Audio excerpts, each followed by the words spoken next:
welcome to another edition of Flea Market Fantasy, the world's second greatest Bronze Age era comic book podcast. Joining me as always is new Mike L, Kevin Jank. I'm here and I'm ready to evolve. Yeah, well, that makes one of us. Yeah. You're going to devolve. All right, Jank, tell the kids what we're reading today. We are going to be reading the Avengers Annual, number 17, from 1988, I do believe. Yeah. And it's the final part 11, of the Evolutionary War crossover that ran through a bunch of the annuals that year. Yeah, through 11 of them, actually. Yeah, yeah. And it's weird ones. It's not even like, oh, they did all the annuals. It's like, oh, yeah, you want to have the Punisher annual be in there, of course, because clearly the Punisher and the High Evolutionary should be interacting. Yeah, because back then, Marvel, what did they have success with? Well, the crossovers were all the rage. So they had the Secret Wars and the Secret Wars 2, which was a dud. But, well, I guess it actually started Contest of Champions. It was probably the first one, right? And then, yeah. Secret Wars. That was a 3-issue limited series, Yeah. It didn't really affect anything like Secret Wars 2 did, or even Secret Wars 1, where there at least were impacts.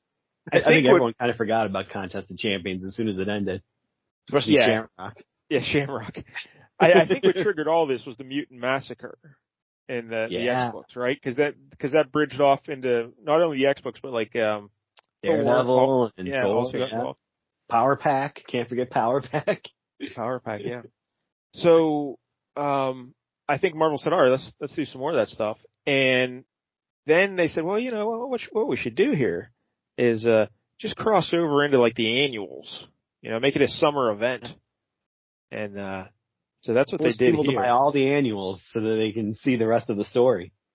And you know what we need is a really good villain and someone people really care about, like the High Evolutionary. Yeah. That's what they did. I don't know. This guy's a bum.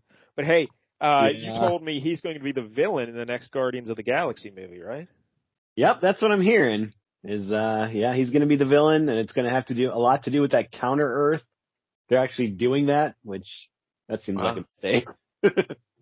Have you seen a photo of him yet from the movie or anything? I have not. No. Because he needs to have the big purple costume.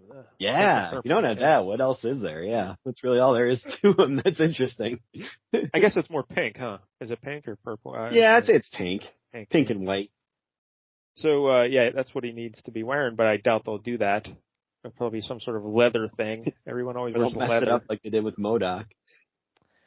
So, all right, but the Evolutionary War, the cover dates here are September of 88, but they came out in the summer, right? Like that's when they were all. Sure. I seem to recall that when I was a kid. Yeah.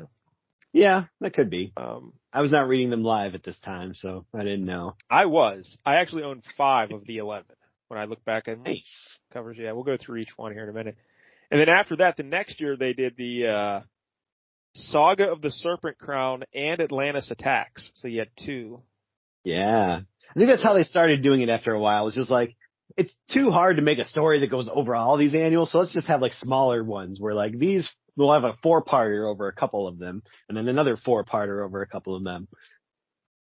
And in October 88 to March of 89, we had the Inferno crossover, where the demons from Limbo invade Earth. Remember that one? That was in the X-Books a lot, really. Yep. And still everything, because everyone's in New York, so if New York's run by demons, then everyone's going to have to deal with it. Then 89, 90, we had Acts of Vengeance, which I know you loved, right? Yeah. I don't know if I loved it, but yeah. Had its moments. Yeah. And was that to the Red Skull and stuff like that? That's fun. Yeah. Was that what was the one they did in Spider-Man with Carnage? Was that one? Was that Maximum Carnage? Maximum Carnage. Yeah, there it is. No, that really only crossed over all the 4 5 technically Spider books. Yeah. It did have a lot of heroes in it, like Cap and Iron Fist and, Cloak and Dagger were all involved, but none of them crossed over into their own books. I don't think it was all in Spider-Man's own books. All right, so we got 11 annuals in this Evolutionary War. Part 1 was X Factor Annual 3. That makes sense. You know, a bunch of mutants, the High Evolutionary wants to evolve humanity and all that. So that makes sense. Yeah. Part 2. I think it involves Apocalypse, like him and Apocalypse Yes. butting heads, even though they basically had the same goal, as they both want to evolve the human race. Part 2, the Punisher Annual 1. This is where it gets weird. Yeah. Because like you said, why is the Punisher? I think, did the High Evolutionary somehow mess up the Kingpin's drug trade? That happened? Yeah, I think his thing was like, oh, people who use drugs don't deserve to evolve, so I'm going to kill them. And the Punisher was, you know, trying to kill the drug dealers. So I think they were fighting over who got to kill them first or something. I think he was sterilizing them, right? Oh, that could be. Yeah, I think the term sterilize is used a lot. Yeah, he likes sterilizing people in this book. Part 3 was Silver Surfer Annual 1. I had that one. Yeah, so I had all these first 3 here. New Mutants Annual 4. Looking at the cover, I do not remember owning this, which seems odd because I purchased New Mutants at the time. Yeah. I think not much happened there other than I think that's where Danny Moonstar, like, she got her powers amped up a little bit so that instead of just making people see their worst fears or whatever, she could actually bring them into reality a little bit. Wow. That is quite the amping up. Yeah, I think it had something to do with kidnapping Magma as well. You remember Magma? Yep. Yeah. That's probably towards the end of her time on the team. She was out. Part 5, Fantastic Four Annual 21. I did not own that one, I don't think. Part 6, The Amazing Spider-Man Annual 22. I did have this one, I believe, because I had Daredevil in it and Speedball. Yeah, I think it was the first appearance of Speedball. It was the first appearance of Speedball. Yeah. I still remember this. I was like 11 years old when this came out, and I still have a vivid memory of being on my back porch, like the deck off the second floor of our house there, reading the book with Speedball on the cover. And I was like, who in the blue hell is Speedball? That's what I remember saying. Little did you know he'd be the greatest hero Marvel ever had. Is he still a thing? He was a very integral part of the Marvel universe there because he was kind of the impetus for the whole Civil War, honestly. All right, see, that's a red flag right there. Yeah. If you're an editor, you're like, all right, we have this big Civil War idea, and it all starts because of Speedball. What? Yeah, like there was a new team of New Mutant, or not New Mutants, but New Warriors, like the newer New Warriors. Oh, yeah. Speedball was one of them, and like they were going after some supervillains, including Nitro, the guy who blows himself up. And they were filming a reality show while they did it, which was dumb. And so like they chased him down, and Nitro ends up like fleeing into like a school grounds and blowing up a school. Holy hell. So, yeah, the New Warriors kind of got blamed for, you know, like if you would have just left Nitro alone, you could have killed all these kids. So then, like, I think most of the team died except for Speedball, and Speedball is so broken by this that he changes his name to Penance and basically builds himself a suit of armor that has spikes on the inside that are constantly stabbing him so that he constantly is in pain. And that pain, like, feeds his powers. So he just becomes super emo after that. Explain what Speedball's powers were. I think I remember them, but go ahead. Tell the kids. Do you remember? He's kind of like he can bounce off things, and That's what I thought. So he can kind of also shoot balls that bounce as well a little bit. Yeah, kind of like he, not that he was slick or something, but he just bounced around. Yeah, he just, so, I don't know, whatever. But yeah, that's Speedball. All right. Part 7, X-Men Annual 12. Oh yeah, had that one. You do have that one. Yeah, I had that one. Part 8, Web of Spider-Man Annual 4. I can't remember what that one is. Part 9, West Coast Avengers Annual 3. Can't remember what's going on there. Part 10, The Spectacular Spider-Man Annual 8. That one I remember. Is that a Gwen Stacy situation? Yeah, that's a Gwen Stacy clone where you kind of find out, I think, that Miles Warren, the Jackal, had, been like an apprentice of the High Evolutionary, and you kind of start questioning whether the Gwen clone is actually a clone or if it's just a woman who was, turned into, made to look like Gwen Stacy. Wow. Yeah, it's weird. And part 11 is what we're reading here today, the Avengers Annual 17. But there's one other part. There's one other part of this Evolutionary War that people forget about. ALF Annual 1. Because it parodied the storyline. So really, if you want to have the full experience, you have to read ALF Annual 1. That'd be good. Oh, I need to read that. Yeah. That sounds good. So who is the parody that they did? Yeah, Magneto. Remember Magneto? Yeah. Parody. All right, High Evolutionary. He was a British geneticist named Herbert Wyndham, and his first appearance was Thor 134, 1966, created by Stanley Jack Kirby. So what do you know about the High Evolutionary, Jack? One of these muckety mucks who thinks he's like a god and he's gonna shepherd in the new evolution of the human race, mostly by creating animal people. Seems to be his main focus. That's how I'd do it if I was going to evolve the human race. They'd be all cats and squirrels and monkeys. That's exactly right. The holy trinity of animals. Cats, monkeys, and squirrels. Everywhere. Yeah. Yeah, so he wanted to evolve everybody. And again, eventually, he makes himself this fancy suit that he wears. And it's like, it all makes him impervious to danger and all that. But also, he evolves himself into getting all kind of psionic powers and shit, right? Like he's he seems to have evolved himself even beyond flesh at this point, to where he's just kind of energy contained in that armor suit.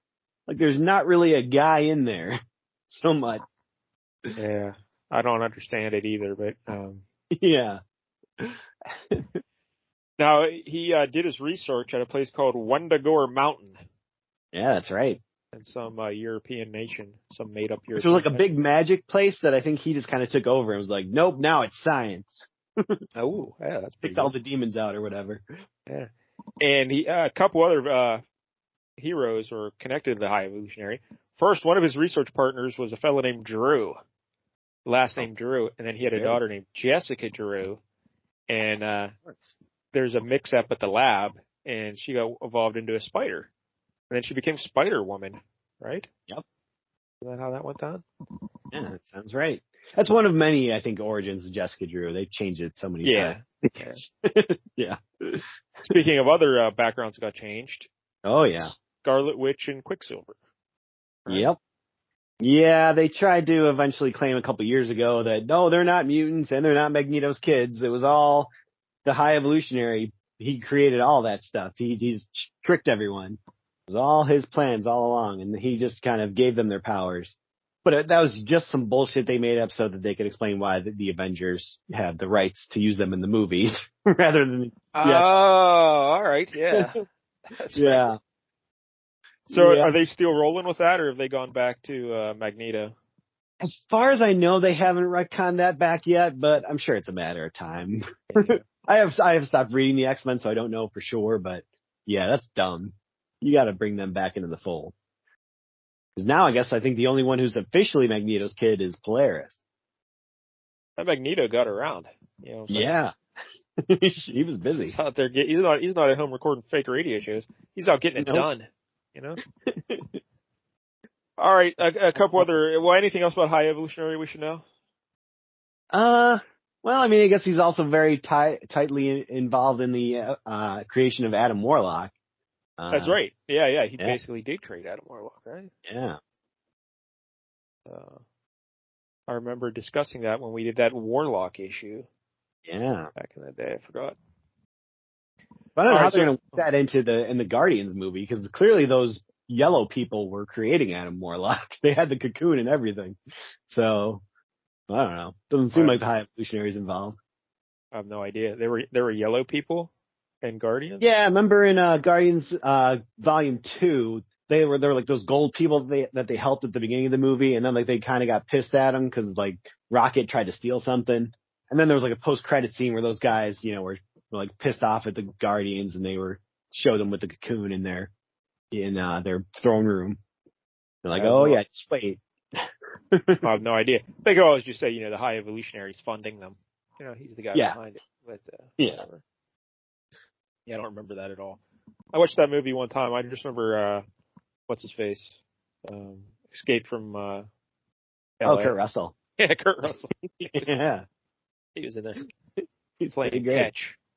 Oh, I remember. All right. So a couple other characters we should mention in this book. I think we've talked about Jocasta in the past. I can't remember. But I think that Avengers book we did with Taskmaster, I think she was in there. all right, that probably makes sense. But just to remind everybody, she's a robot. And Yeah. her first appearance was Avengers 162, 1977, created by Jim Shooter, George Perez. She was basically Ultron's bride of Frankenstein. He wanted to make a robot that he could make sweet, sweet love to. So he made a Jocasta. And then he put like Wasp's brain waves or whatever. When you're created by Ant-Man, then you want to put Wasp's brain into your wife, of course. It's the only woman he knows. So that's Jocasta. And then she died in fighting Ultron, and she was destroyed. But now she's back in this issue because the High Evolutionary's minions put her together. Do we ever get an explanation of why they put Jocasta back together? Yes, it's not a very satisfying one, but there is an explanation in here. Okay, I don't remember it at all. I just read this book today. We'll talk about it when we get to it. All right, then we also have the female Yellow Jacket. Yeah, everyone's favorite Avenger. This lady's name is Rita Damara. First appearance, Avengers 264, 1985, created by Roger Stern and John Buscema. Now, I don't really remember her at all, and I guess she was basically just Scott Lang. I read her backstory. It's like the exact same thing as Scott Lang. She was just ripped it off, yeah. Just like, oh yeah, she stole the Yellow Jacket costume. It's like, God damn it! Can Hank just lock his doors once in a while? Like all of his shit's just getting stolen. And now the odd thing I thought is when she steals this Yellow Jacket costume, it is very form-fitting for a lady. Now, does this mean... She is a lady, so she probably knows how to sew and let things out. The Jim Shooter approach to women. But yeah, like you think they would be baggy, but no, it's very form-fitting costume on this lady. So, all right, Hank Pym, whatever. But yes, the hand boobs. It's the same. Might not take care of himself. It's the same exact story as Scott Lang. She steals it. She's a little petty crook, and then she steals the costume. And pretty lame that they just recycled the origin. Yes, like you could have come up with something better. So she like bounces around. She was a bad girl, and then she helped out the Avengers here. We'll get into how she ends up at this story and stuff. And then Jank, she caught on with the Guardians of the Galaxy. Yeah, the old team that Mike L loves so much. Yeah, like Charlie 27 and those fellas. Yeah, like the original Yondu with the big mohawk thing. Yeah, I had no idea. Yeah, and she bopped around with them in space for a while, and then finally came back to Earth in about 1995 when they had that big crossing event that I think we've talked about several times recently, where Iron Man went bad and he just fucking killed her. Yeah, she got back. Yeah, I didn't know that. I was reading her backstory. It's like, yeah, she came back and she was murdered by Iron Man. What? She's murdered by Iron Man. Yeah. And then she was like brought back to life, and then she was killed again at the end of that. Like it was the Chaos War or something they called it? Yeah, the Chaos War was a big thing where this villain was bringing a bunch of people back to life, but none of them really stuck around after it. It was just like, hey, we're bringing you back for one story, and then you're gone, pretty much. So. Yeah, so she came back for that and then died. Yeah. All right. So that's like Thunderbird again and all these people. Oh, yeah, Thunderbird. That's Yellow Jacket. Also in this book is a Tuma. And his first appearance was Thor 33, 1964, Stan Lee and Jack Kirby. And he's basically a guy who fights Namor all the time for like the lead of Atlantis, right? Yeah. Yeah, it seems like he's like, the leader of the blue Atlanteans, and like then there's the other Atlanteans, and they don't really get along very well. Yeah, I have no idea. But it sounds like in this issue, he's like the crown prince of Atlantis or something, or the ruler of Atlantis. It was supposed to be like set up for the Atlantis attacks next year. Yeah, I guess so. Yeah. The creators of this book, the writer is Walt Simonson. We've talked about him numerous times on this here Fake Radio show. Yep. But he wrote issues 291 to 299, and he wrote annual issue 17 here of the Avengers, and then he was the writer artist of issue 300. So he took the Avengers into the 300s there. And I was trying to think of, because Walt Simonson, I know him, I love his art from like X Factor days, you know. Mm-hmm. And you see, I never read any of his Thor stuff where he was the writer and everything. Didn't you guys do that Beta Ray Bill? Oh, yeah, we did one Beta Ray Bill. Yeah. Yeah. But where he turns into the frog and all that shit, I never read any of that. Yep. I did read that when I was a kid. Yeah. I always hear great stuff about Walt Simonson's writing, and I was trying to think, did I ever read anything Walt Simonson actually wrote? And I'm sure I probably had to at some point. But then I read this here today, and I got to tell you, Walt Simonson is a great artist. Yep, that's fair. I think maybe the Thor stuff's probably better because he has, more passion for Thor. Clearly he loves the Norse mythology stuff, so maybe, it would have to be better. It would have to be better. I remember it being better, but who knows how that would hold up to today's light. All right, the artist here is Mark Bright, and he drew Avengers 224 and Annual 17. And I know Mark Bright most from drawing the Spider-Man Wolverine one-shot in 1987. Oh, yeah. That was great there. But I knew we had done Mark Bright. And I was like, I know I researched this guy before, but I couldn't think of what issue it was. And then Falcon issue 3. Okay. The miniseries. So if you want to know all about Mark Bright, go back to the Falcon issue 3 episode of this year Fake Radio show. All right, so that's Mark Bright. Anything else about this before we get started, Jack? I think you hit all the major players. Yeah, I think so. There's a couple other weird things in this book, but yeah, there sure are. Yeah, because like Hulk is here, but it's not the Hulk kinda. It's not a Hulk everyone knows. Fix it, Hulk. Yeah, it's a Hulk I'm very familiar with. Beast is here, Falcon, Hercules, and the Captain. Captain America, the Captain. He's wearing the black suit. He's turned his back on America. Yeah, like I was reading Captain America when he gave. I can't remember what happened. Do you remember what happened? Why he gave up the Captain America mantle? Was this when that senator went evil and killed himself or whatever, or was that earlier on? Because I think he walked away a couple of times. One time he went away and became Nomad, and then this time he went away and became the Captain. I kind of get mixed up on which one was which. Yeah, I can't remember either. But something about shady government people, and yeah, the government's full of them.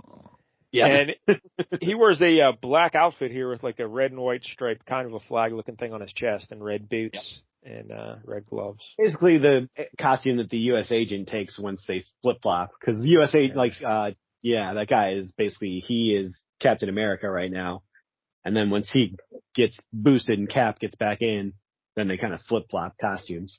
Yeah, this is Steve Rogers we're talking about. Yeah. He's the captain. All right, so let's look at the cover, Jack. Why don't you describe it for the kids? All right. Well, much like last week, we've got a big yellow cover. A lot of yellow going on recently. It says Marvel up top, supersized annual, 64 pages.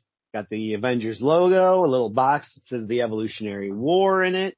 And we got a big picture of the High Evolutionary looking straight at the camera, basically, with his hand out, holding a big globe. And at the top of the globe, there is a bunch of manacles and some technology, and it's kind of making the globe look like a bomb. There's a fuse up top coming into the globe, and attached to all the manacles, we have all of our Avengers for this issue. We got the Hulk, we got Yellow Jacket, we got Hercules, Joe Costa, Falcon, Beast, and the Captain. And the Beast is wearing his X Factor outfit. Yeah. Yep, he's fully on X Factor at this point, but yep, he had some time to go be an Avenger on the side. Just for this one event. Because there is the weird thing about where this lands is basically there are no current Avengers at this point. So this is kind of a team of just anybody who answered the call. Yeah, there's a distress call and these folks answered it. Yeah. But yeah, this is a great cover. And when I first looked at it, I'm like, oh man, Walt Simonson, great cover. But it's actually Sal Buscema drew this. Oh, okay. Yeah, dude, yeah. I love Sal Buscema's art in late 80s. He really evolved what he did. and it became all these sharp lines and angles and everything. I loved it. And Spectacular Spider-Man, he was great on that. Yeah, yes, he was. Yeah. Yep. Until like the mid '90s when they decided to have Bill Sienkiewicz do his inking. Ooh. What? Yeah, I didn't know that. So Sienkiewicz inked Sal stuff. Buscema? Yeah. Because the reason Sal evolved his style was because he got taken off New Mutants in favor of Bill Sienkiewicz. So, oh, wow. Yeah, so he's like, well, all right, I'm going to start maybe kind of mimicking what Sienkiewicz does. And I always thought his speaking of high evolutionary, Sal Buscema evolved. And he also reminded me a lot of Klaus Janson at the time as well. Sure. So I really loved his style. So that's weird that then Sienkiewicz came back and inked him. It's nuts. Yeah, I guess they made peace. Yeah. Well, it's not like they were feuding. Yeah, they weren't feuding or anything. It's just Sal said, "Oh man," because Sal, he was always a highly professional artist, but he was like a watered down John, his brother. He was like he was okay, but when I think of Sal's art from the '70s, rock solid but boring. Like it wasn't interesting at all. Mm-hmm. Where in the late '80s, his art was very interesting. Very distinctive. It had a very Sal Buscema look. That's what I always think of when I think of him, is his Spectacular Spider-Man run. Except when you look at this cover, it also kind of has a Walt Simonson look. But yeah, it's great. I guess he was still evolving. Yeah, and the cover, it's just the end of the war. So this is it, the end of the Evolutionary War, and 64 big pages. Yeah, this was a long one. Wow. Yes, it was. It's like we watch one of them bad movies, and it's like 90 minutes, but it seems like 3 hours. That's what this felt like. Body slam. Hey, how dare you? Right. All right, Jank. So prologue, transgressing the unwritten law. That's what we get here in the first page, and we get a bunch of high evolutionary goons putting Jocasta back together, and get some quotes from Larry's favorite book that he loves reading over and over again. Yeah, Larry owns one book, Frankenstein, but he's never read it. But yeah, there are a lot of quotes from Frankenstein here, and then I think Paradise Lost also a quote. But yeah, so they're building Jocasta, and she wakes up and she starts beating the fuck out of everybody. Yep. And she runs to a phone to call in a distress signal to the Avengers. Now I think this is because this happened in her original story, right? When Wasp had her brainwaves put in Jocasta's body and she woke up, she alerted the Avengers. She called them. So I think like she just might be doing what she did in the past here. Yep. So. Well, we do find out that the reason they rebuilt her and these purifiers are interrogating her, they're trying to get information on the Avengers. Yeah. Okay. Yeah, that makes sense. So yeah, I guess she would call them and try to warn them. Yeah. But do you think she's calling them because of that, or because she just has it her memory, like, oh, this is what I did the last time when I woke up from somewhere, I went and called the Avengers, so you know what I mean? But it sounds like maybe she just thinks the Avengers are Uber, basically. Like anytime I wake up in a bad situation, I gotta call someone for a ride. Yeah, almost like it's a videotape that got rewound and it's playing again. Like one of those. But I think though, when Captain America or the Captain hears the message, I think it's busted up, but you do hear bomb. So I guess she is aware of evolutionary. Because what does he call it? The genetic bomb that he's going to unleash? Yeah, genetic bomb. That I guess is going to evolve everyone super fast, like into monkey men. Start evolution, yeah. This is how Planet of the Apes started. Oh, this is a crossover we all needed. So the evil fellas, they shoot Jocasta down just as she was kind of warning, getting the Avengers. And now we cut back to is this the Avengers little their hydro base. Yeah, that they were working out of at the time. The late 80s was a weird time for superhero HQs. Like the Avengers are at this hydro base, the X-Men are in Australia. Like yeah, that is true, yeah. So this hydro base, it's just a little island somewhere. Yeah. Right? And there's a computer going off a distress signal, and like Avengers current none. There's like no faces on the computer screens. Why were the Avengers non-existent at this time? I did try to look back at the Avengers issues surrounding this to get some idea. And there was some kind of a storyline going on with like Kang and Nebula and stuff. It seemed to, at least in the issue they mentioned here, it was down to only 4 people. It was the She-Hulk, Dr. Druid, Thor, and Black Knight. And at some point, like, Dr. Druid, like, tackles Nebula out of the ship and, like, they go through some kind of wormhole. So he's gone. She-Hulk, like, freaked out on everybody. And so she's like, I gotta go, like, try to get my emotions in check and try to figure out what's wrong with me. So I'm gonna leave. So it's basically just Thor and Black Knight. And, like, they tell Jarvis, like, hey, I gotta go do Thor things in my Thor book. So I'm gonna take Black Knight with me. I thought he just left Black Knight behind. He's like, come on, man. I'm Black Knight. What am I supposed to do? Yeah. Nothing. I have no enemies. No one likes me. When I was a kid, I liked Black Knight, though. I thought he was cool. But, yeah? Yeah, Benny's sword and all that. But, yeah, this was a weird time for the Avengers. When Dr. Druid is one of your mainstays, that's a problem. Yeah. Yep. All right, so no Avengers. So they start spitting out, the computer starts spitting out distress signals to all reserve members of the team. And the first guy to show up is the captain. Of course. He's a hero. And he still has a shield and everything, too, but it's like a black and red and white. Or is that blue? I don't know. Yeah. They like color it weird. Is that dark blue? Is it black? I don't know. Yeah.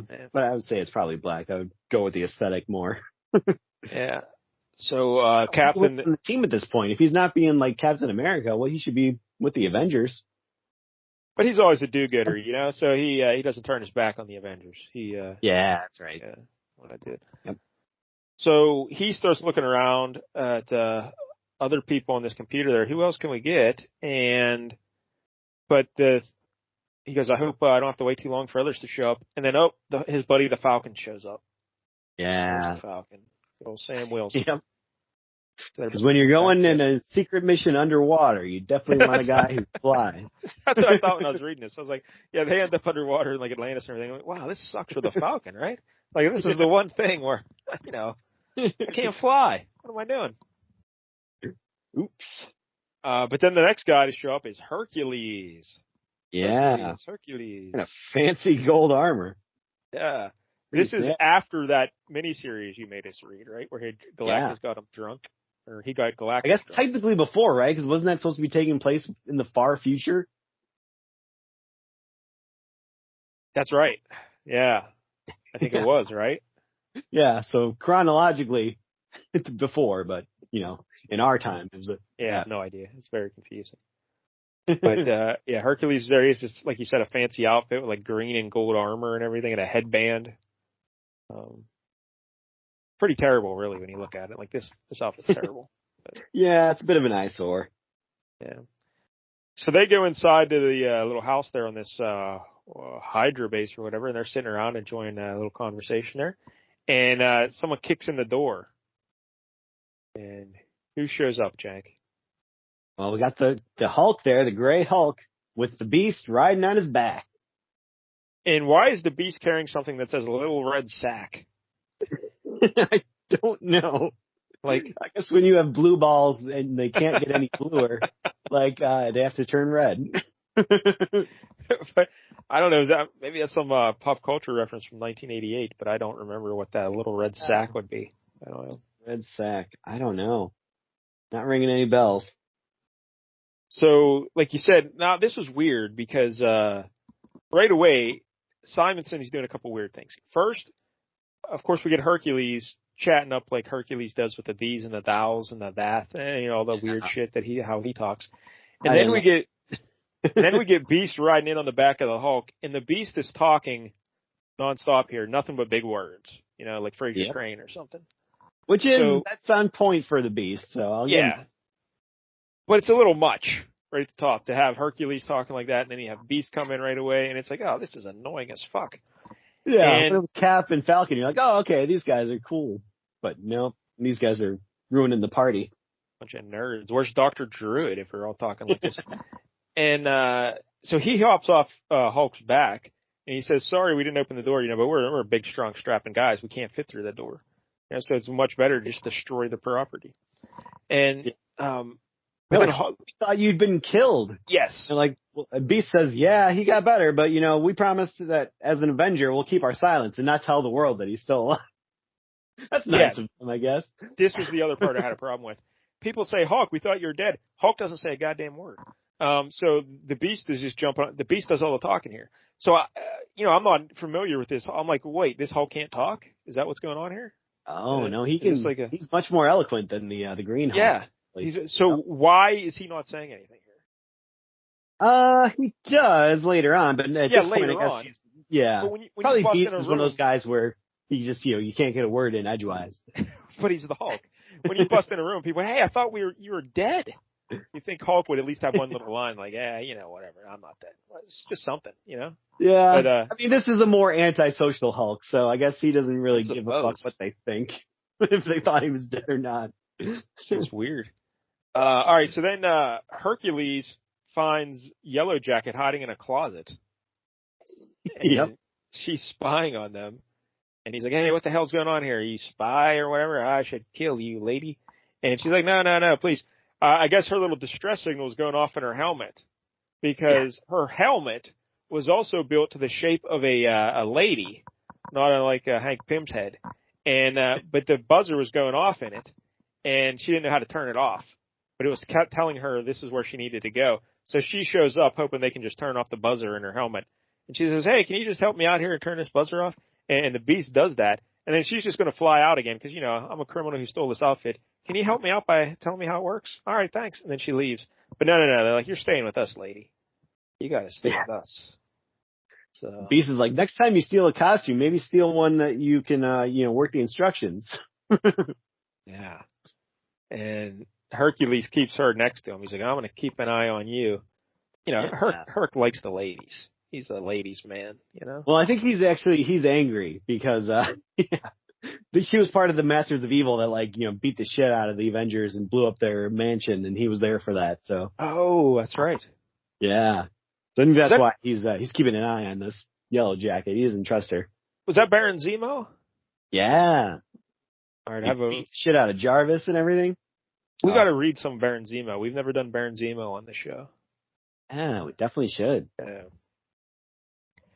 All right, so this motley crew of Avengers, they're walking down the hallway together, chatting it up, and they decide we got to have a plan.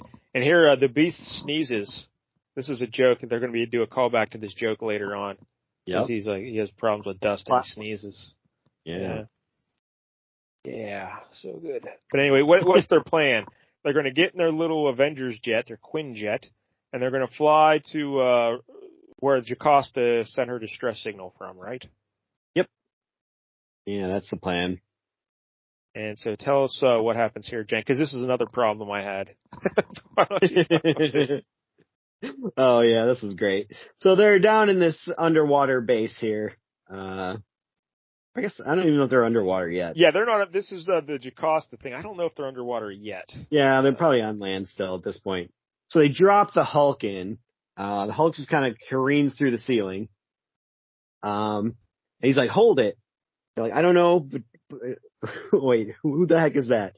I don't know, but he sure doesn't look friendly, and he sure doesn't in the Avon lady. Kill him. Oh, yeah, so the Hulk, he's like, I hate smart guys. I'm going to kill you first. But then immediately he decides, oh, no, I'm not going to kill him. Look like he left this smart guy alive.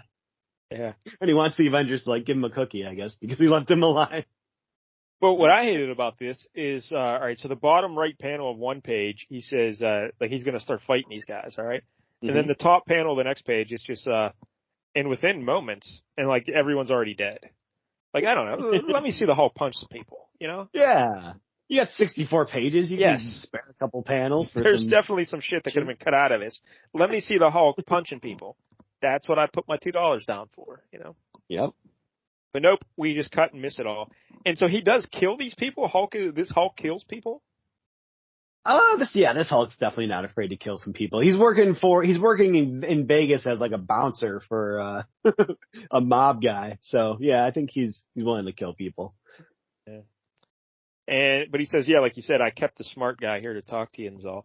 So this guy I starts guess the talking. weirder part is the rest of the Avengers seem awfully cool with killing people. Yeah. Yeah. As we'll see later in the book as well. There's a lot of weird things about death in this book that don't make sense. Yeah. All right. So the guy starts spilling the beans here about what's going on with the High Evolutionary, and we find out that he's the guy behind all this. And he's going to release a genetic bomb that will evolve everybody into monkeys or whatever. I don't know. And but his head starts beeping. Like, I guess the High Evolutionary knows he's lying, or he's spilling all the truth. Yeah. Got to stop him. So his head just blows up. Boom. And he's dead. Yep. The Hulk's sad. He's going to catch a spare guy, and then he died anyway. Yeah. What a bunch of airheads. That's what the Hulk says. Bunch of airheads. Come on, Simonson. Dig deep. Let's go. Let's here. All right. So now they have a plan now. Like, they got Jocasta back, right? Yep. So they got to go to the underwater. They got to try and find where High Evolutionary is hiding. And I guess that minion fellow who died mentions, or did the High Evolutionary say this? Like, yeah, I think he came over and was talking through the guy, right?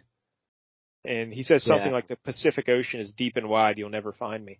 Well, here's an idea. Maybe don't narrow it down to the Pacific. Maybe just say you'll never find me. And they wouldn't have even known you're in an ocean. Yeah. So they know they're in the ocean. So what we should do? We should go to them Lemurians. I don't know. Who are the Lemurians? Yep. They're kind of like the rivals. The Atlanteans. The Atlanteans. They're like the West Coast Atlanteans. All right. Again, I just know there's a location on Marvel Snap, Lemuria. That's all I know. So they go underwater now to go talk to these folks. And Lemuria and the Atlanteans, led by Atuma, are fighting each other. Yep. Big undersea battle. Yeah, in the midst of a war here. So, what we want to do when we want to try to negotiate peace between two warring factions is we should send down the Hulk, who just murdered a bunch of people, and Hercules. Yeah. That's how you get to the bottom of this. To be fair, they did put up the white flag in their underwater Quinjet here. And then they sent in the Hulk and Hercules to rip shit up. Yeah. So I like that the Quinjet, though, does come equipped with a white flag. Yeah. That just shoots out of the top of it. That's nice. So yeah, Jank, tell us what Hulk and Hercules do here. They just start ripping their way into the Atlantean ship here to talk to Atuma. And he is basically telling his guys to kill them. And they just you see them punching. The Hulk and Hercules just kind of punching at the same time, and that battle's pretty much over. Yeah, they are too. A whole lot of punching. That's quite a lot of muscle on one team, Hulk and Hercules. Yeah. A little redundant here.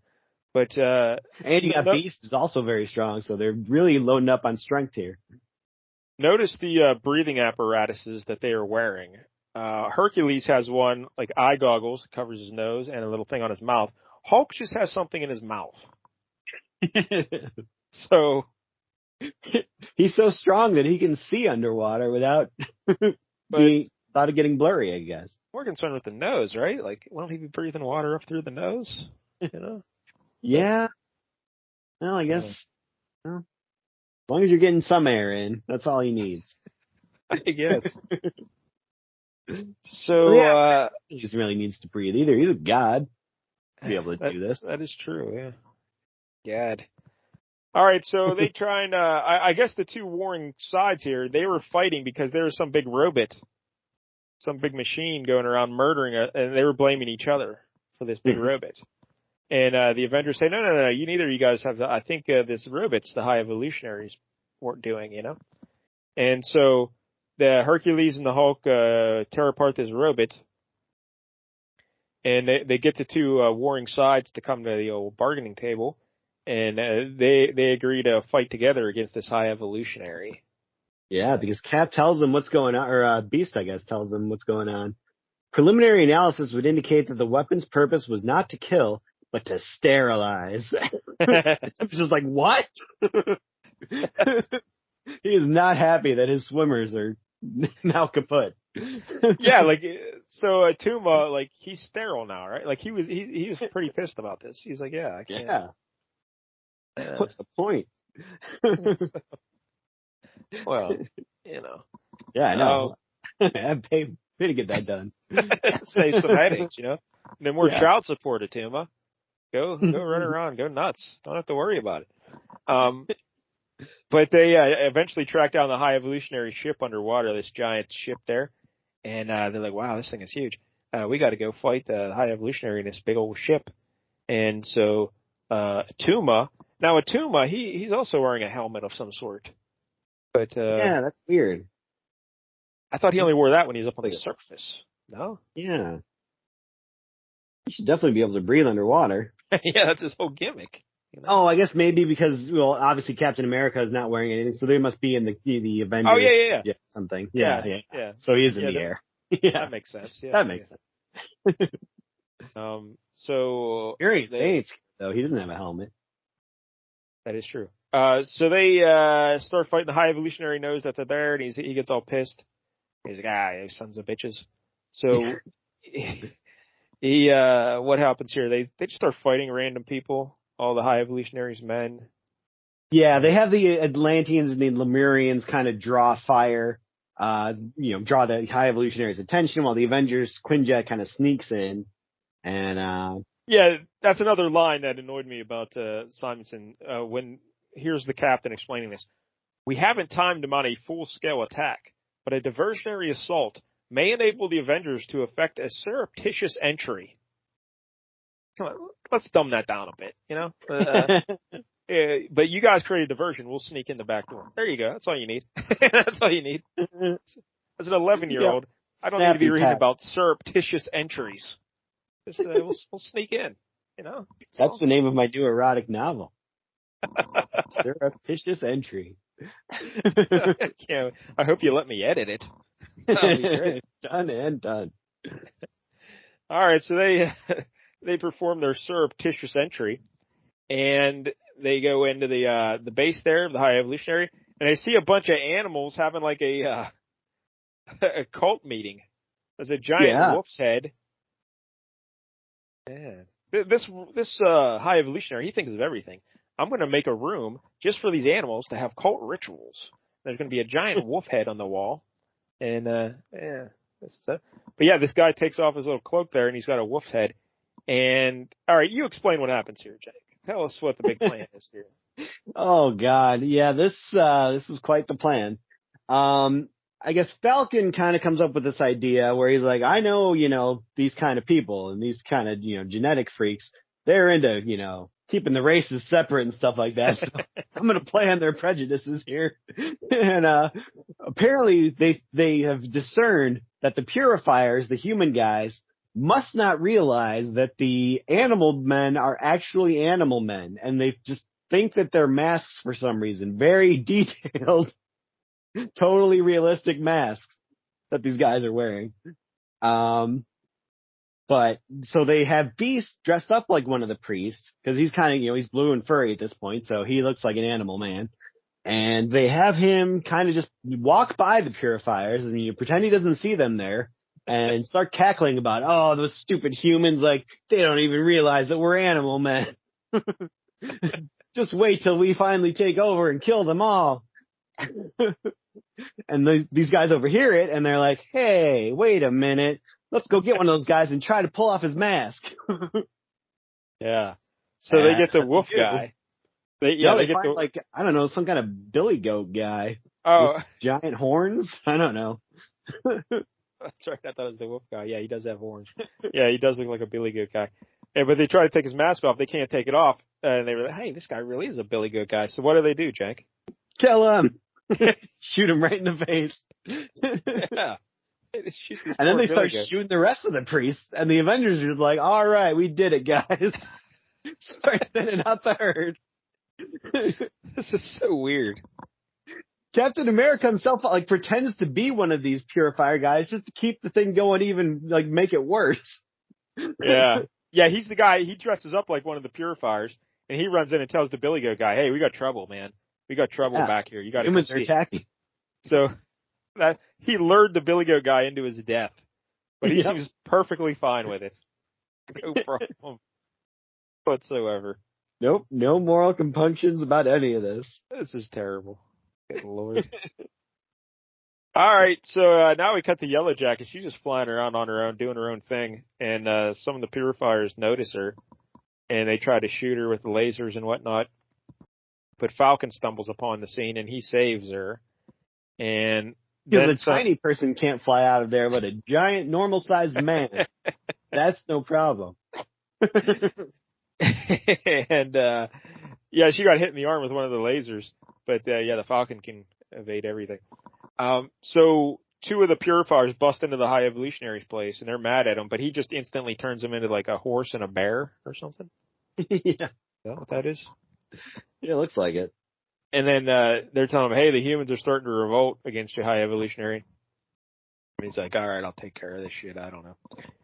All right, so we see more fighting between the Atlanteans and the Lemurians and whatnot. And then Beast and Captain and Falcon and Jocasta are going into the High Evolutionary's place. And he just busts through the ceiling, I guess, or the wall. I don't know. He teleports in like Nightcrawler. I don't know what's going on. Yeah, a little bit. And Jocasta tries to fight him, and he just like hits her with the laser and like just blows her arms and legs off.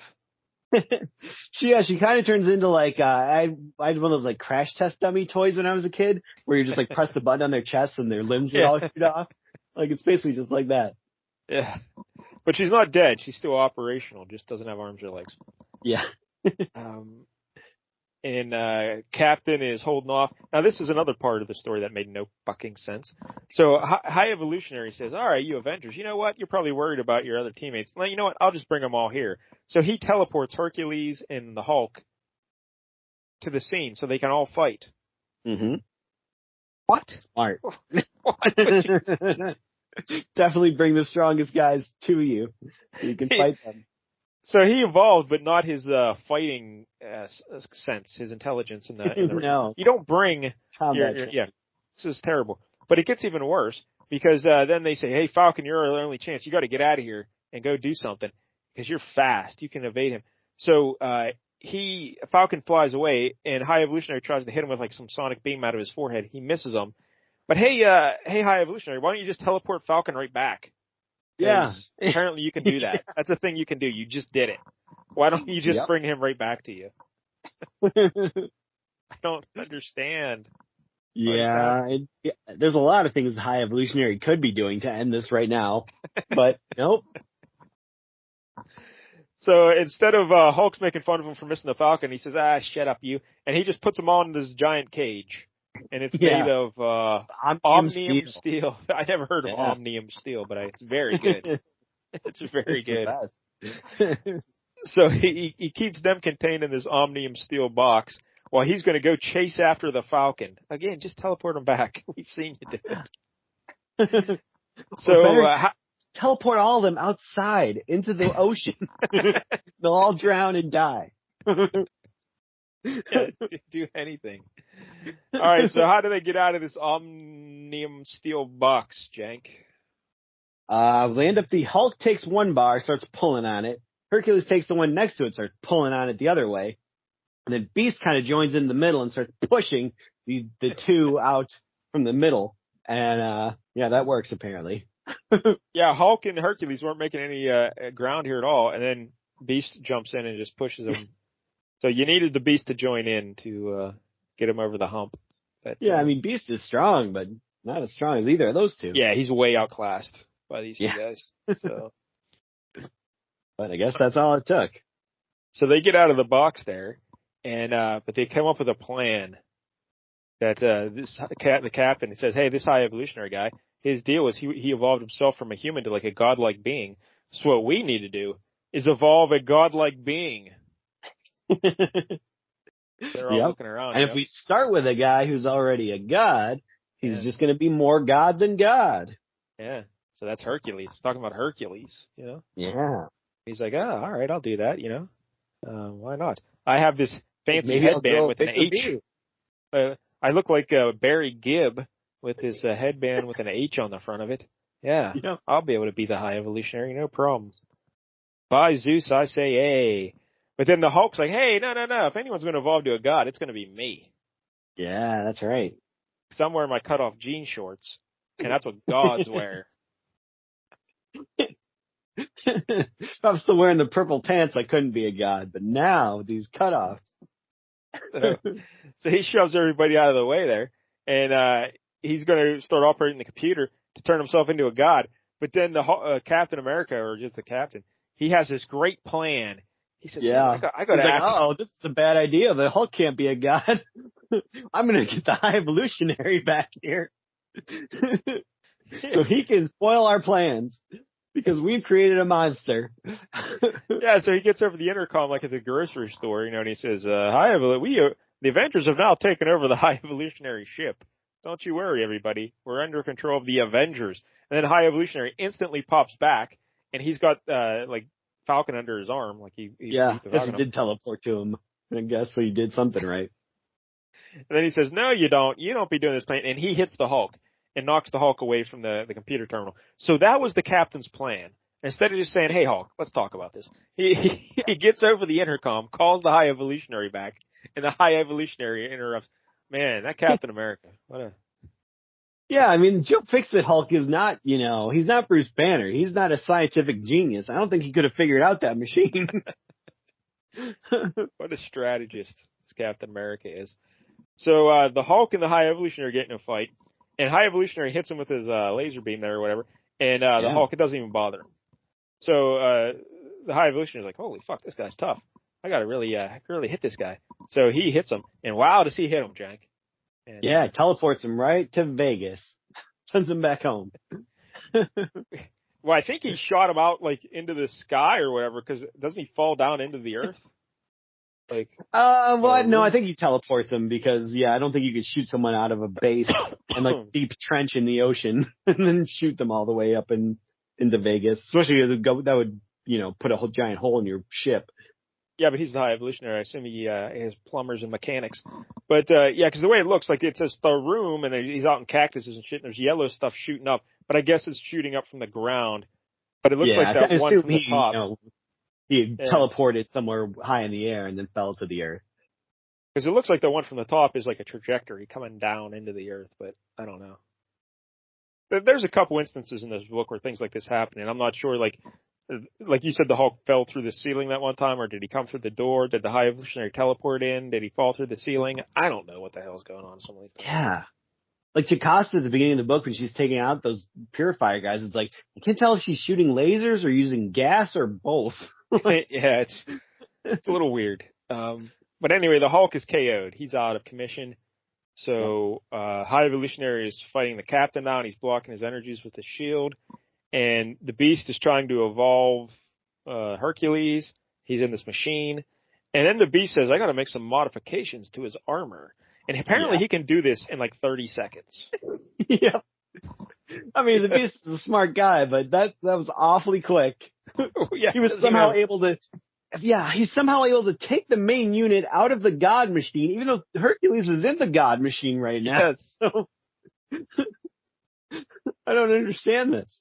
But he somehow takes like the engine of it or whatever and puts it into the outfit for Thor to make him even stronger, so he will continue to evolve. Yeah. You know? Yeah, and he does this in less than a minute. And Yellow Jacket says, hey, I got to help these fellas out. So she flies into the High Evolutionary's ear, and she starts buzzing around in his head and stuff. And he's like, what the hell? But zapping him through the ear canal, which would normally work pretty well, except, he's not really a dude in there. He's just kind of this weird energy field. She's like, maybe this will do something, but I don't think it is. And his head starts to heat up or something. So she has to fly out of his head, and then he zaps her with a finger blast. And he's like, hey, you know what? What I'm going to do is after I beat these fellas, I'm coming back to you, and I'm going to evolve you back into an insect. Or devolve you, I guess would be the proper term. Back into an insect. And but then Hercules busts out of his little machine there, and he's all jacked up. He's even bigger. And they start fighting, Jank. It looks exactly the same, but has a unit underneath it, apparently. Yeah, because in one panel you see like a little thing on his back, but it really isn't on the other panels, I don't think. But, No. All right, so but High Evolutionary cracks the Hercules pretty easily, but then Beast comes in and hits High Evolutionary, and then High Evolutionary imprisons the Beast in some little metal prison situation again. Yeah. But then Hercules is back and he's fighting High Evolutionary. So what does High Evolutionary do, Jank? He starts blasting Hercules. He's like, I'm gonna wipe you out of existence forever. Like, there's gonna be no songs, no glory for you. No one's even gonna remember you existed. And he just you see Hercules is gone, so it looks like, oh, I guess he vaporized him. But nope, Hercules pops back up. He's like, haha, thy wrath, little one, is as the wrath of pygmies, besides the wrath of giants. None has ever defeated the Prince of Power. I am thy nemesis. Yeah, and Hercules is like gigantic now. He's a real big dude. So High Evolutionary starts shooting him again. Oh, here we see the thing on his back because his rest of his costume gets blasted away. Yeah. So, but Hercules is still going strong, and they're still fighting it up. Boom, boom, boom. And High Evolutionary says, "You know what? I can't really beat you, but I'm going to take you with me." So when Hercules is about to destroy the High Evolutionary like throws all his energy back into channels it all into Hercules and basically blows them both up. Yep. Is basically what happens. Yeah, because he's like super evolved Hercules now, where Hercules can't stop evolving, and he just evolves into, I don't know, nothingness, essentially. So the Avengers, they just see their friend and chum Hercules sacrifice himself to save the world. So clearly, there's going to be some sort of memorial tribute. They're going to shed some emotion or something. But what happens, Jake? We get a one-panel moment of silence where Falcon, Cap, and Beast just kind of look at each other, and then they're just like, "Well, we better get back to Yellow Jacket." Yeah, she's got a hurt arm, you know. Perhaps we shall be fortuitous enough to meet a few of the High Evolutionary's minions. I feel a strong urge to discuss their part in all this. Yeah, that's the immediate aftermath of watching Hercules sacrifice. What? Yeah, I guess they probably figured rightfully that he's not really dead. He's going to come back sooner than later. He does come back. In fact, Hercules and the High Evolutionary, they didn't die here. What happened was the Celestials harvested their energy. I guess they sensed all this was going on, this big fight between these two powerful beings, and they harvested their energies and kept them prison in something called the Black Galaxy. Huh. I don't know what that is. And then in Thor issues 406 and 407 in 1989, Thor and Eric Masterson, wasn't he Thunderstrike? Yeah. Yep. He was Thor for a little bit, then became Thunderstrike. Yeah.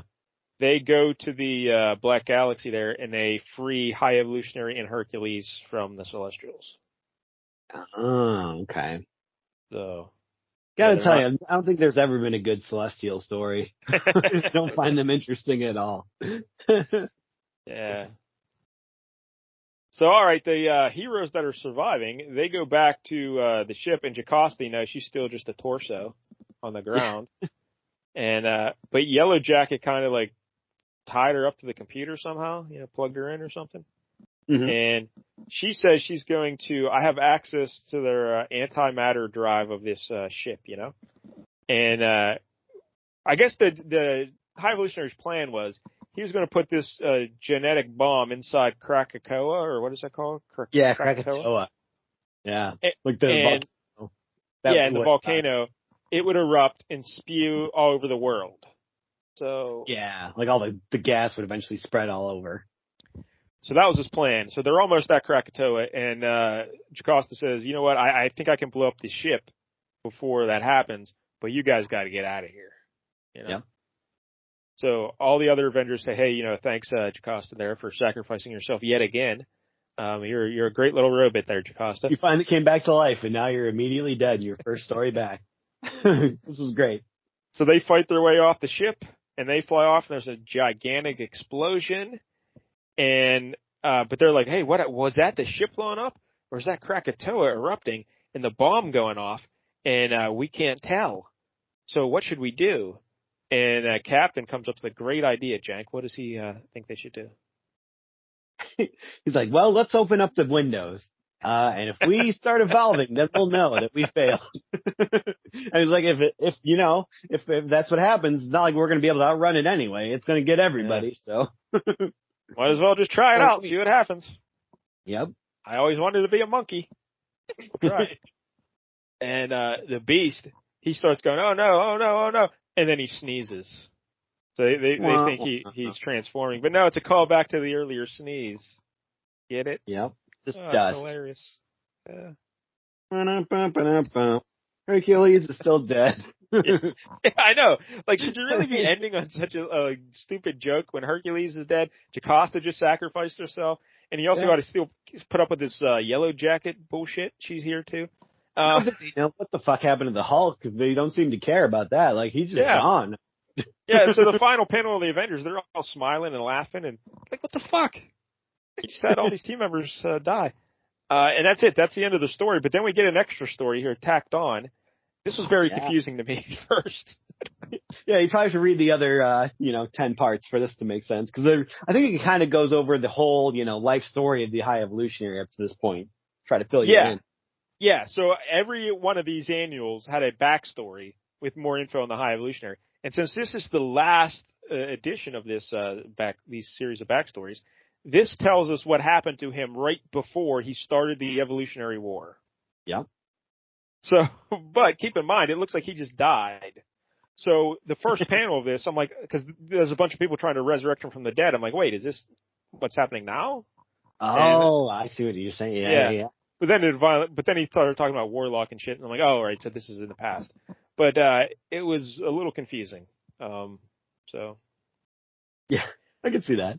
So who are these people who were evolving the High Evolutionary? This is after Adam Warlock basically killed the High Evolutionary, right? Yeah, or he thought he did, I guess, because apparently they had some kind of a pact where, hey, High Evolutionary, you can't destroy Counter Earth, or I'll come get you. Yeah, we should have talked about Counter Earth. You mentioned it earlier, but we didn't really explain what Counter Earth is. The High Evolutionary at some point created his own planet that basically was the opposite of Earth, like around on the other side of the sun, I think is how it worked. it was like out of sync by like half a second or something. So no one on Earth could detect that this planet existed. Yeah. But it was on the other side of the sun. It like mirrored the Earth's orbit around the sun. So but it was an exact copy of Earth, and that's where Warlock started out at, right? Yeah. He created his own population over there and then built Adam Warlock to be like the ultimate man. Yeah. So yeah, it's the Counter Earth. So in this storyline, this is again happened in the past. We have the Thing, Alicia Masters. Alita. Who's Alita? Alita Starhawk? I have no clue. His name does not ring any bells. I'm guessing. I guess she's probably Starhawk's daughter or something. Yeah, that could be. Makes sense. And Moondragon, of course, the foxy bald girl. She doesn't like clothes too much. She's always or hair. Yeah. So they resurrect the High Evolutionary, and they wake him back up, and they're like, "Hey, what's going on there, High Evolutionary? You know that Earth thing you created? Well, it's gone." And he's like, "What? What happened to my planet?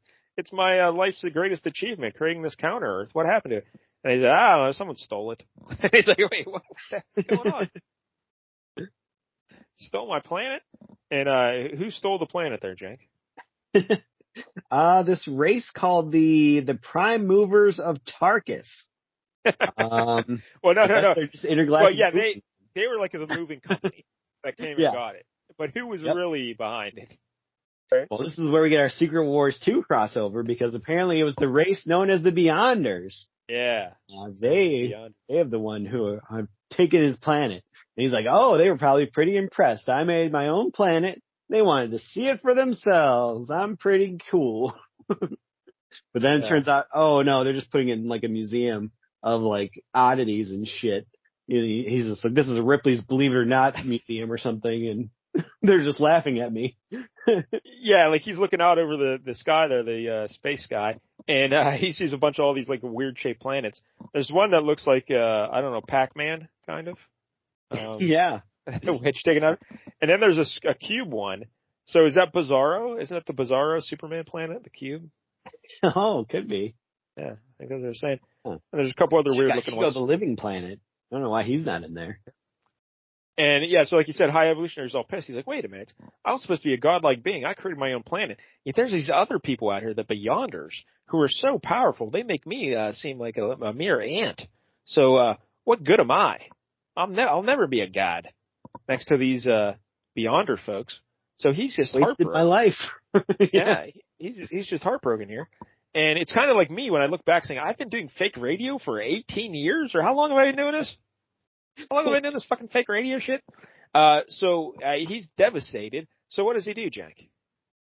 He decides on a plan of suicide by Hulk. He teleports himself to the Hulk and is just like, all right, Hulk, go ahead, smash me.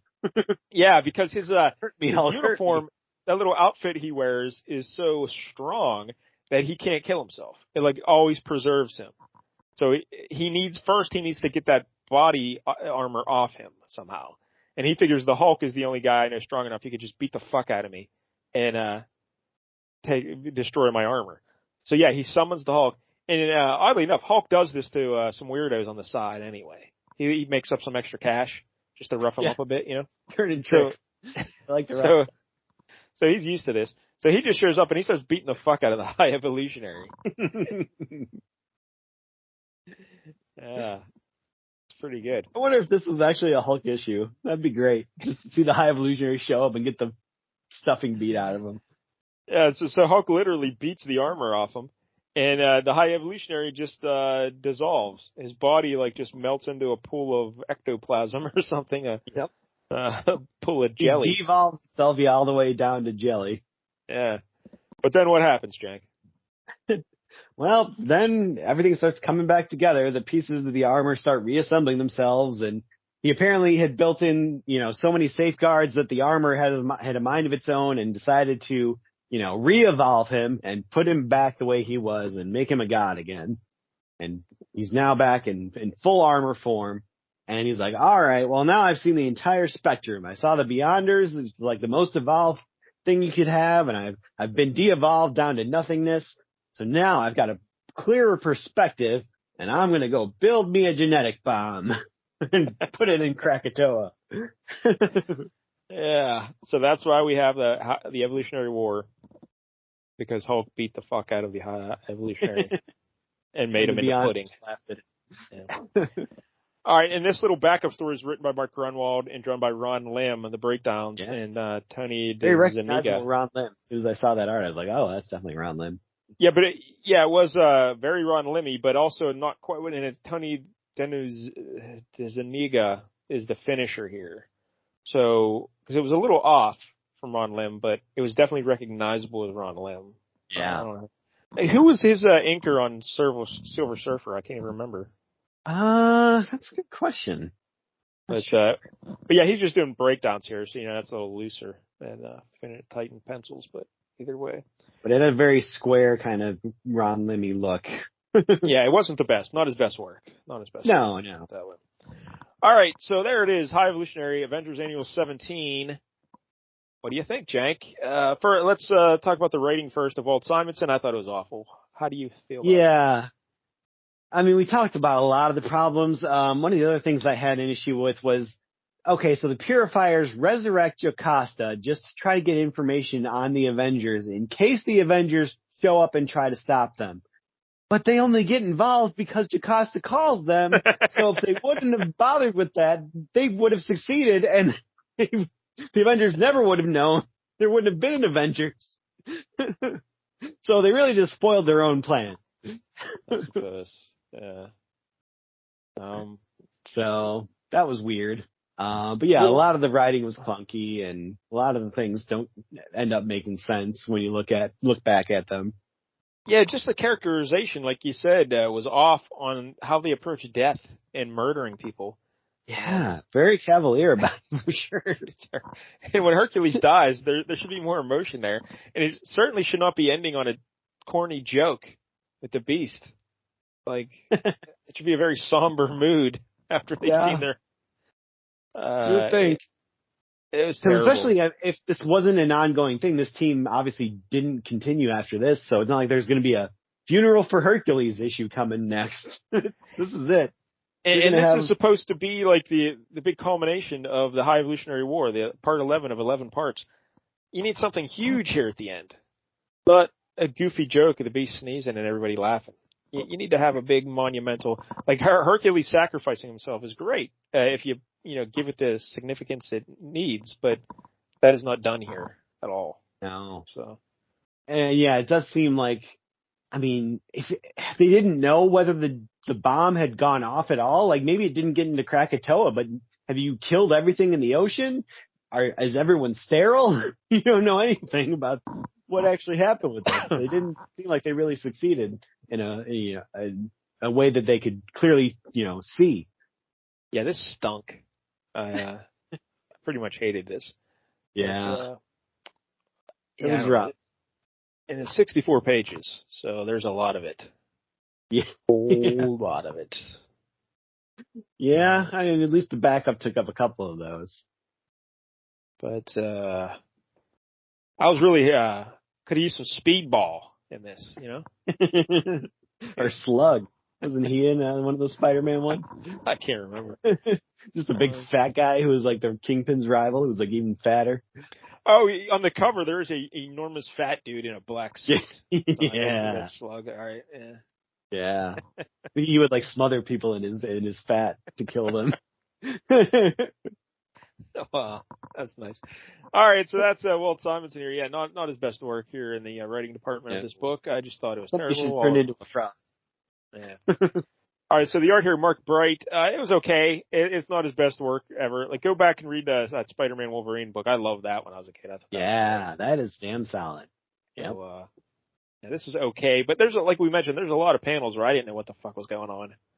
Like, what is happening here? I don't know. Yeah. I don't know if he was the one behind this Hercules look, or if this was an ongoing thing, but it's not great. A giant headband with an H on the front.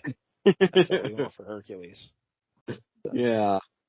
Yeah, there wasn't a lot here to get excited about art-wise either. It's just a painfully average book. And again, this is supposed to be the final installment of this gigantic crossover story. Need more out of it, Yep. Yeah, I would agree. Not very They good. they made the High Evolutionary so powerful that it's just kind of like, this better be good, and it wasn't good. Yes, it's not the Infinity Gauntlet or anything like that. Like, yes. Someone with supreme power and you really got to take them down. Like, this was just kind of lame. Agreed. And when I was a kid, I remember thinking just that when I was reading. Wasn't the X-Men annual, didn't that have something to do with like going back to the Savage Land maybe? Yeah, like I think Garrick had like destroyed the Savage Land, but by the end of that issue, it's brought back to life essentially. Like the High Evolutionary. That makes sense, yeah.